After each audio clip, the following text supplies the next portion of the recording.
नमस्कार। आज हम बात कर रहे हैं एक बहुत ही मशहूर और ग्रैंड बॉलीवुड फिल्म की। 2001 में आई कभी खुशी कभी गम।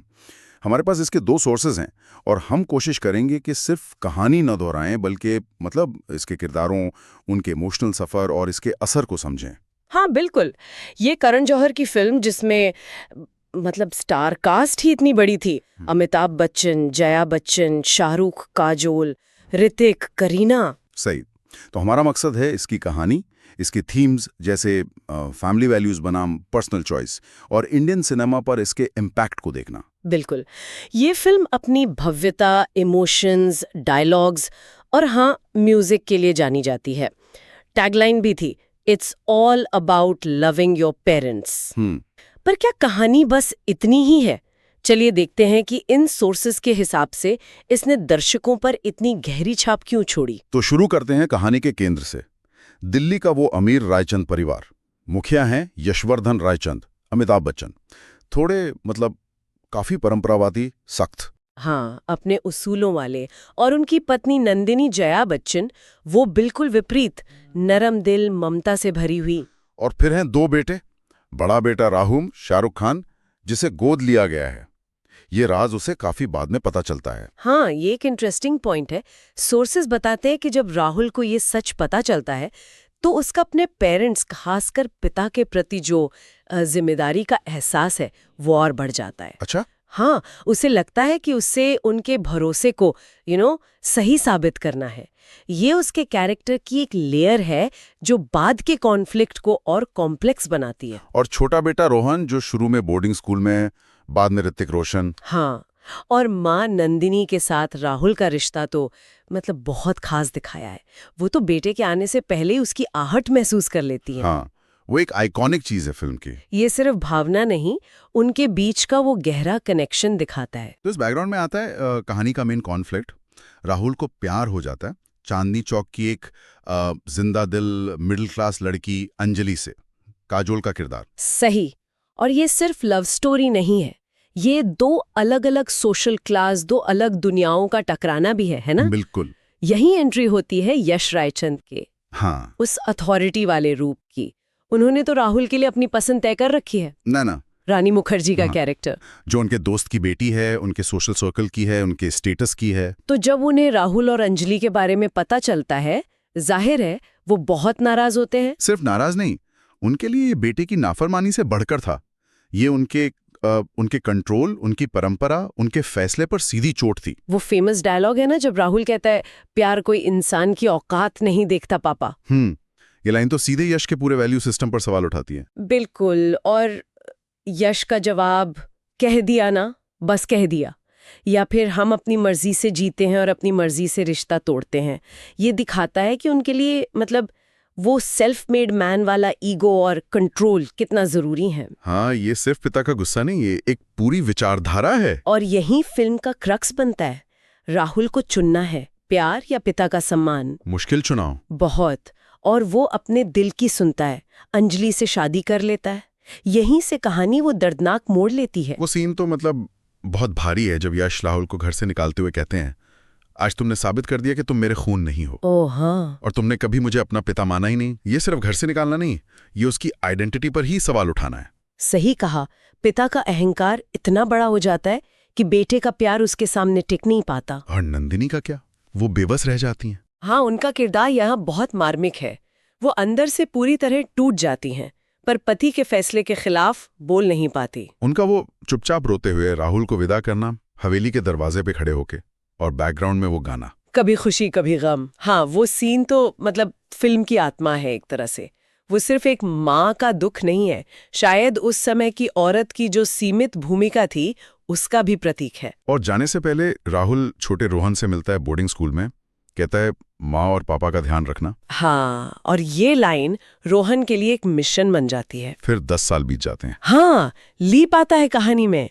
रोहन बड़ा हो गया है, ऋतिक रोशन घर लौटता है और उसे पता चलता है कि भैया के जाने की असली वजह क्या थी। तब वो अपनी माँ से वादा करता है कि वो राहुल भैया को वापस लाएगा और निकल पड़ता है लंदन, अपने परिवार को फिर से जोड़ने के मिशन पर। लंदन पहुंचकर वो राहुल और अंजलि को ढूंढ लेता है। वो लोग वहाँ मतलब ठीक ठाक सेटल्ड हैं, अपना बेटा है कृषु। और अंजलि की बहन पूजा यानी पू, करीना कपूर, वो भी उनके साथ है। हाँ, पू का किरदार। वो चांदनी चौक वाली लड़की अब एकदम फैशनेबल कॉलेज स्टूडेंट बन गई है, लंदन वाला हिस्सा। थोड़ा अलग माहौल देता है फिल्म को, है ना? बिल्कुल, एक तरह से प्रवासी भारतीय जीवन की झलक भी। और पू का ट्रांसफॉर्मेशन तो काफी आइकॉनिक माना जाता है। वो गाना यू आर माई सोनिया, हाँ, वो तो बहुत पॉपुलर हुआ था। तो रोहन क्या करता है, अपनी पहचान छुपाता है, यश नाम रखकर उनके घर में रहने लगता है। अच्छा। हाँ, फिर वो धीरे धीरे सबका दिल जीतता है, खासकर कृषु का। और पू के साथ उसकी वो नोक-झोंक जो बाद में रोमांस में बदलती है। कहानी थोड़ी लाइट होती है यहाँ। हाँ, लेकिन पूरी तरह नहीं। वो गाना है ना, बोले चूड़ियां, जो लंदन में दिवाली या करवा चौथ जैसे त्योहारों के जश्न को दिखाता है। हाँ, बहुत ग्रैंड गाना है वो भी। की कोशिश है। पर उसी गाने में जब राहुल दीवार पर नंदिनी की तस्वीर देख रहे इमोशनल होता है, तो वो याद दिलाता है कि ऊपर की खुशी के नीचे परिवार से दूर होने का दर्द अभी भी है। हाँ, वो कनेक्शन टूटा नहीं है। सही कहा।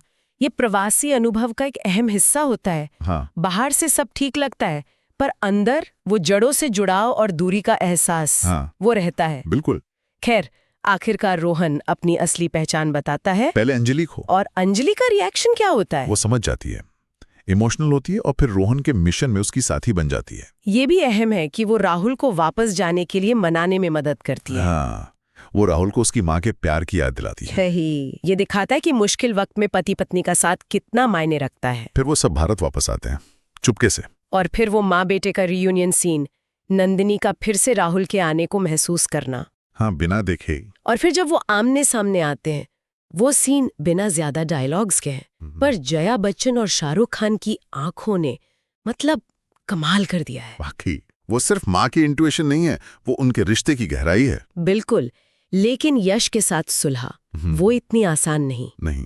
दशहरा उत्सव के दौरान जब राहुल उनके पैर छूने झुकता है आशीर्वाद लेने, यश फिर मुंह फेर लेते हैं।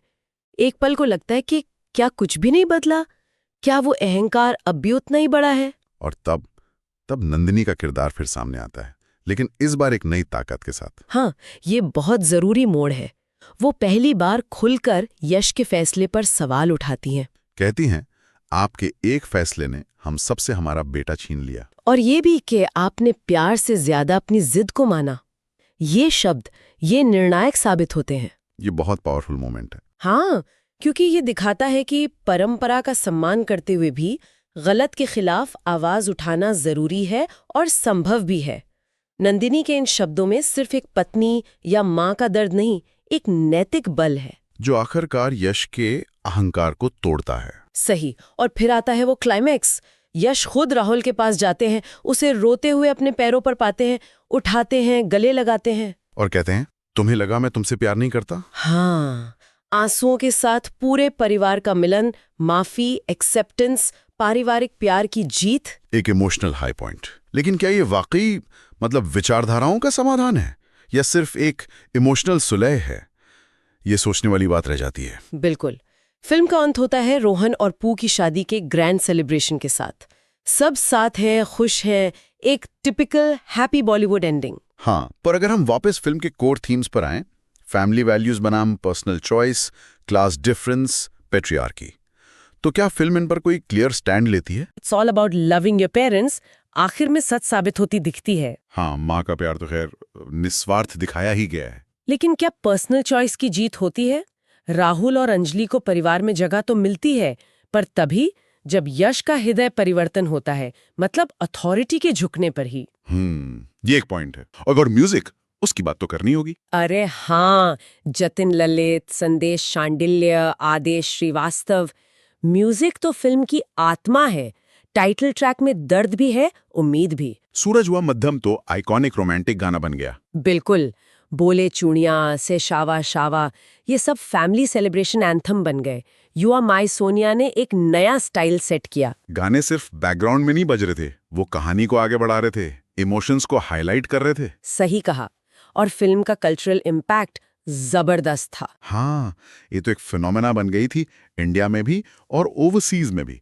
खासकर यूके में इसने बहुत बड़ा बिजनेस किया। इसने वो ग्रैंड फैमिली ड्रामा का एक नया बेंचमार्क सेट कर दिया। इसने दिखाया कि इंडियन ऑडियंस चाहे वो देश में हो या बाहर, अपनी जड़ों, अपनी फैमिली वैल्यूज, इमोशनल कहानियों से कितना कनेक्ट करती है। इसे कई अवार्ड्स भी मिले। काजोल और जया बच्चन की एक्टिंग को काफी सराहा गया। और इसने एक खास तरह का लुक भी पॉपुलर किया। वो डिजाइनर कपड़े, आलीशान घर, फॉरेन लोकेशंस, जो बाद में कई करण जौहर फिल्मों की पहचान बना। हाँ, ये सिर्फ फिल्म नहीं थी, एक पूरा पैकेज था। Emotion, drama, music, fashion, star power, सब कुछ। बिल्कुल। तो ये थी हमारी एक कोशिश, कभी खुशी कभी गम की दुनिया को समझने की। एक ऐसी कहानी जो भावनाओं के उतार चढ़ाव, रिश्तों की उलझनों और भव्यता का एक यादगार कॉकटेल है। ये दिखाती है कि गलत फहमियां हो सकती हैं, अहंकार से दूरियां आ सकती हैं, लेकिन आखिर में परिवार का प्यार वो शायद रास्ता निकाल ही लेता है। हाँ, ये तो है। लेकिन ये हमें सोचने पर भी मजबूर करती है। जैसा आपने पहले कहा, क्या फिल्म का अंत वाकई प्रोग्रेसिव माना जा सकता है? अच्छा पॉइंट है। या ये अंत में उसी ट्रेडिशनल स्ट्रक्चर को ही मजबूत करता है, बस थोड़ी इमोशनल कोटिंग के साथ? क्या यश का बदलना एक वास्तविक बदलाव था, या सिर्फ कहानी को एक हैप्पी एंडिंग देने का तरीका? ये सवाल तो दर्शकों के मन में रह सकते हैं, और शायद यही एक अच्छी कहानी की निशानी है कि वो आपको सोचने पर मजबूर करे। बिल्कुल।